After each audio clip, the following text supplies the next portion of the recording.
يا نفس إن لم تظفري لا تجزعي، وإلى مواعيد جود مولاك هرعي.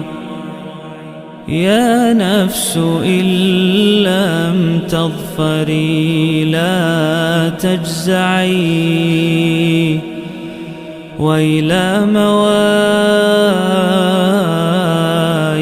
جود مولاك هرعي. وإذا تأخر مطلب فلربما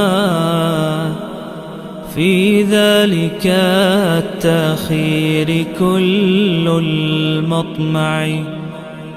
فاستانسي بالمنع وارعي حقه،